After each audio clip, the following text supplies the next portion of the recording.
खबर वाराणसी से।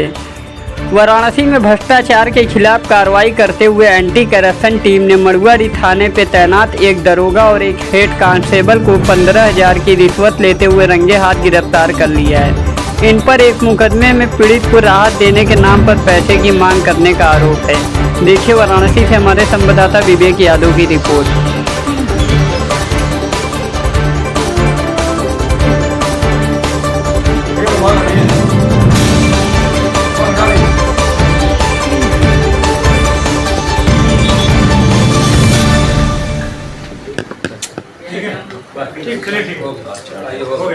जी, किस तरीके की शिकायत आपने किया था? सर जी, हमने हमारे बगल हमारी सैलून की दुकान है, हमारे बगल में एक दारू ठेके की दुकान है, जिससे रात को 2 लड़के आए, शराब की दुकान खटखटाए। मैं वहीं पे अपनी दुकान बंद करके जा रहा था और दारू की दुकान का मैनेजर निकला और उसने मुझे गाली गलौज से भाई बात करने लगा। मैंने कहा मैंने शटर नहीं पीटा है, तो उस बात पे गाली गलौज बढ़ गई, तो बात हाथापाई पे आ गई। तो उसके 5 स्टाफ थे मिल के हमसे भाई हाथापाई करने लगे। तो हम तो फिर हम अच्छा रात की बात ख़त्म हो गई। तो फिर उसके बाद वो लोग मुकदमा करा दिए। तो हमको अगले दिन 17 तारीख को पुलिस उठा के लेके मड़ुआरी थाने और ले जाके एसओपी साहब के ऑफिस में वहाँ एसओ साहब थे और 3 ये अभयनाथ तिवारी दरोगा थे और 2 सिपाही 3 सिपाही थे। तीनों सिपाही मिल के लगे हमको उसके सामने मारने के बाद फिर गए कि तुम गए थे ये हमको सर आप कैमरा देखिए। मैं नहीं गया, ऐसा लड़ाई झगड़ा तो किए ना, कहा गाली दे रहा तो झगड़ा हुआ और शटर भी हमने नहीं किया। तो वही सब बात हुई थी और हमको वहीं पे मार रहे थे और जिसकी दुकान थी वो भी वहीं पे था, वो भी हमें मारा उनके अंदर साहब के ऑफिस के।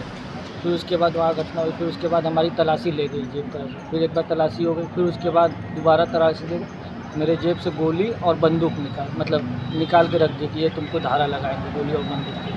तो हम कहा सर ये सब ऐसा मेरा कुछ नहीं है, आप पता कर लीजिए। हम बोले तो कुछ नहीं, तुम जाओगे जेल। वो बात हुई। फिर उसके बाद कह रहे हैं कि भाई को मेरे बुलाया, तो कह रहे ऐसा 35,000 रुपये 50,000 की डिमांड करने लगे। तो 35,000 पे बात हुई। तो 35,000 दे दो, इसका 151 में चालान कर देंगे, सुबह जाके जमानत करा लेना। बात हो गई। फिर उसके बाद वहाँ पे 35,000 दिला गया। तो इनसे पूछा गया कि सर आपको कुछ नहीं चाहिए? क्या नहीं, हमसे नहीं मतलब है, तुम लोग दे के जाओ अपना जमानत करा लो। उसके बाद वो हो गई। तो फिर ये विवेचक साहब जब हम निकले जमानत के लिए, तो विवेचक कह रहे हैं कि अरे यार हमको भी कुछ दोगे? तो हमारे भाई साहब ने कहा सर 1,500 आप भी ले लीजिए। तो कह रहे कि हम विवेचक है, अधिकारी है, तुम हमको 1,500 में क्या दे रहे हैं? तो कहे कि तब साहब तो कह रहे जाओ बाद में बात करेंगे। तो फिर उसके बाद लेके जो पेपर होता है इनका लेके आने लगे घर पे। हमारे 3-4 बार आए, धमकी गाली गलौज दे रहे थे कि अभी तो मैं उससे लूट का मुकदमा लिखवाऊंगा और तुम्हारे खिलाफ ये असलाह और बंदूक भी तुमको दिखा के तुमको भेजूंगा जेल, मुकदमे में मैं धारा बढ़ाऊंगा। और आज क्या घटना घटी? आज सर घटना ये घटी कि इन्होंने पैसे के लिए हमारे ऊपर 3 दिन से दबाव बना रहे थे। तो हम पैसे का बंदोबस्त करके ले गए और फिर इनको दे। कितना पैसा था? 15,000 रुपये। किसको दिए थे आप? अभयनाथ तिवारी। और इसके पहले 35,000 रुपये किसको दिए थे आप? SHO साहब को। क्या नाम है? भरत उपाध्याय। वो वहाँ मौजूद थे? भरत उपाध्याय वहाँ मौजूद? मौजूद। इसके हाथ में पैसा दिए थे? उन्हीं के हाथ में पैसा। भरत उपाध्याय। हाँ, भरत।